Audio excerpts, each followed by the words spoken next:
Hi, I'm Eric Bjornstad with Bell Performance, thanking you for joining me for another edition of the Bell video blog. Today, we're going to talk about tires and gas mileage. Specifically, we're going to talk about the people who make the tires. That would be the tire engineers. Now, tire engineers know an awful lot about what makes a car drive well, and they have some useful things to say about ways that you can get better gas mileage. So that's what we're going to talk about today.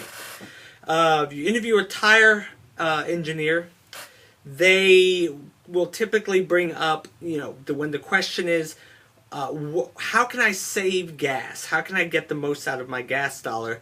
There's a number of things they can say. We're going to talk about three things that a tire engineer is very likely to bring up. First one is tire pressure. Now, stands to reason, tire engineer, tire pressure, of course he's going to say something like that, but it also stands to reason that he knows exactly what tire pressure, what effect tire pressure is going to have on your gas mileage. Department of Energy estimates that keeping your tires properly inflated at the right pressure save you 3% on your, will help you get 3% better gas mileage. Now, 3% doesn't sound like anything, but if gas is $3 or $3.30 a gallon, that's 10 cents a gallon. Now, would you drive down the street to go to a gas station you knew had gas for 10 cents a gallon less? Probably would. Well, that's the same thing that's happening with your tires.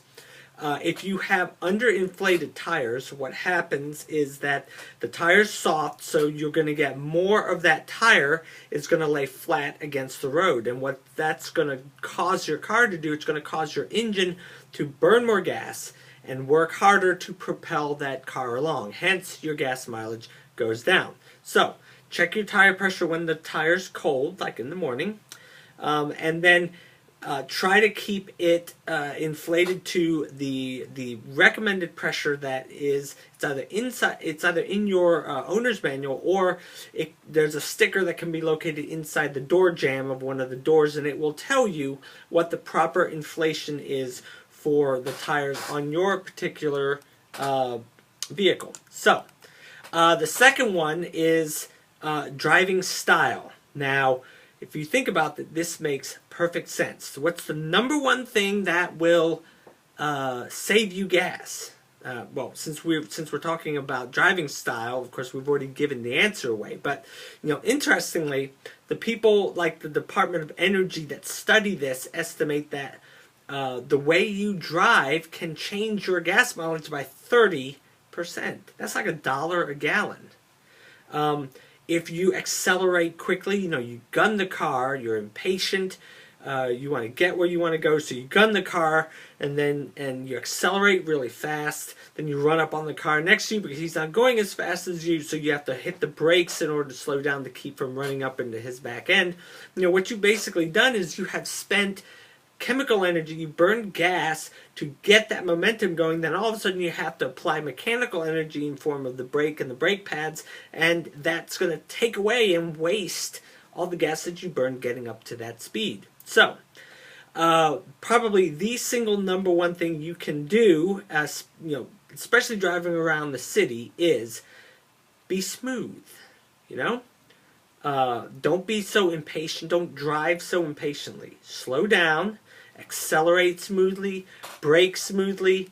That is going to save you, that could save you $1.50, well, maybe close to $1, but that's going to save you a lot of money on your gas if you just stop being in such a hurry to get everywhere you need to go right now. Be more smooth, more consistent, more gentle in the way you drive.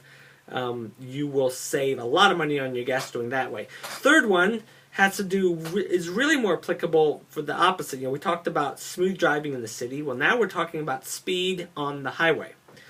We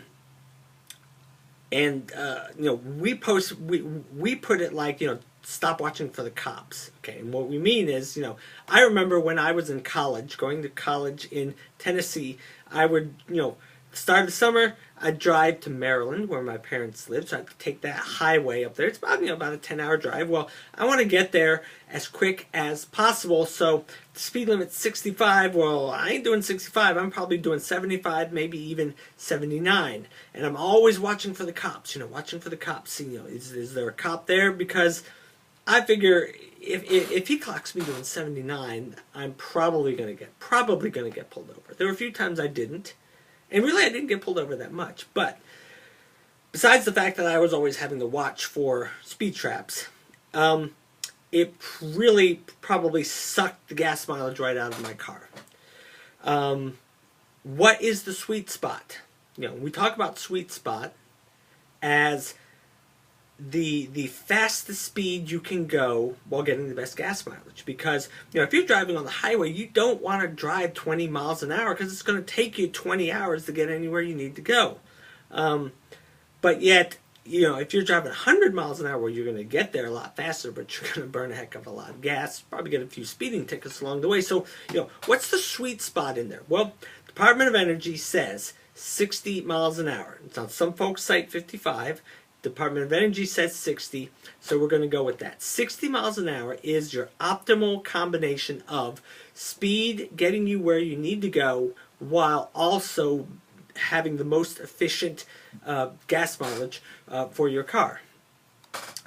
Every mile per hour that you go above that, you're going to be wasting gas. I think they say that the Department of Energy cites every 1 mile an hour above 60 that you're cruising at, you're wasting or spending an extra 24 cents per gallon. So when I was doing 75, okay, of course this was back in the the early 90s when gas was not $3 a gallon. Gas was like $1.20 a gallon. But now if you're going to do 75 miles an hour on the highway, then you can expect that's 15 miles an hour over. So 15 times 24, you're looking at almost like, somewhere in the $3 a gallon extra. So instead of paying $3 or $3.20 a gallon, you're paying like $6 a gallon. That really starts to put into perspective of how much speed on the highway is costing you in extra gas. So, ways to get the most out of your gas and your gas dollar. Tires properly inflated. Smooth driving style. Keep it under, I was going to say keep it under 90, but watch your speed on the highway, okay? So, you do those three things, you're going to notice a significant improvement in your gas budget. So, anyway, hope you enjoyed that. You can check out our websites at bellperformance.com and wefixfuel.com. Lots of great educational stuff on there.